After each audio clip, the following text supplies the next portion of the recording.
सच्चाई की राह ये कहानी है एक प्यारे और ईमानदार लड़के की है जो हरे भरे एक छोटे से गांव में रहता था। उसका नाम अमन था। क्लास 6 में पढ़ता था। उसका परिवार साधारण था लेकिन संस्कारों से भरा हुआ। अमन की माँ उसे समझा रही थी, बेटा अमन, याद रखना, मेहनत से कमाया हुआ फल ही सच्चा होता है। हाँ माँ, मैं हमेशा मेहनत से और सच्चे रास्ते पर रहूंगा। अमन पढ़ाई में तेज था लेकिन मेहनत से जल्दी घबरा जाता था। उसे शॉर्टकट पसंद थे। आज उसका मैथ का पेपर था। उसके साथ क्लास में पढ़ने वाले उसके एक दोस्त ने उससे कहा, क्यों अमन, मैथ के पेपर की तैयारी तो है ना? अमन ने धीरे से जवाब दिया, थोड़ा बहुत, देखते हैं। परीक्षा शुरू हुई। सवाल देखकर अमन घबरा गया। तभी उसके दोस्त ने अपनी कॉपी थोड़ा सरका दी। अगर थोड़ा देख लूं तो क्या हो जाएगा, पर माँ ने जो सिखाया था। कुछ पलों की लड़ाई के बाद अमन ने गलत रास्ता चुन लिया। रिजल्ट के दिन रिजल्ट आया। अमन के अच्छे नंबर आए। सब खुश थे। अमन के पिता ने उससे कहा, शाबाश बेटा, हमें तुम पर गर्व है। अमन की माँ ने भी कहा, आज तो मिठाई बनेगी, खाएगा न मेरे लाल? हाँ। सभी ने खाना खाया और सोने चले गए।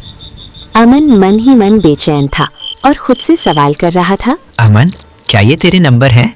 अगले दिन मास्टर जी ने बिना तैयारी का टेस्ट लेने की घोषणा की। आज वही सवाल, लेकिन बिना किसी मदद के। ये सुनकर अमन घबरा गया और सोचने लगा और धीरे से बोला, अब क्या लिखूं? अमन कुछ नहीं लिख पाया।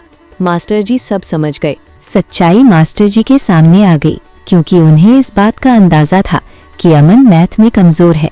इसने कुछ तो गड़बड़ की है। मास्टर जी ने अमन से कहा, अमन, क्या तुम सच बोलना चाहोगे? अमन की आंखों में आंसू आ गए और उसने मास्टर जी से कहा, हाँ सर, मुझे माफ करें, मैंने नकल की थी। मास्टर जी ने सजा नहीं दी, सिर्फ एक सीख दी। अमन बेटा, हमेशा ध्यान रखना, गलती हो जाना उतना बुरा नहीं, क्योंकि गलती इंसान से ही होती है, पर सच ना बोलना ये बहुत बड़ी गलती होती है। आगे से ध्यान रखना। अब जो करूँगा पूरी ईमानदारी और मेहनत से करूँगा।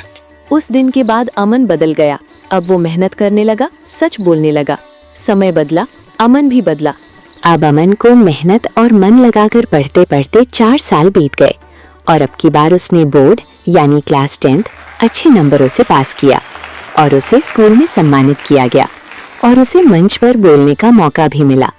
उसने मंच से कहा, सच्चाई कठिन तो होती है, पर वही हमें मजबूत बनाती है। आज वही बच्चों को सिखा रहा था। माँ की आंखों में खुशी के आंसू थे और पिता के चेहरे पर गर्व। और अमन की माँ कह रही थी, आज मेरा बेटा जीत गया। इस कहानी से ये शिक्षा मिलती है कि झूठ से मिली जीत छोटी होती है, लेकिन सच्चाई इंसान को बड़ा बना देती है। ऐसी और अच्छी स्टोरीज के लिए लाइक, कमेंट, फॉलो करना ना भूलें। Thank you for watching.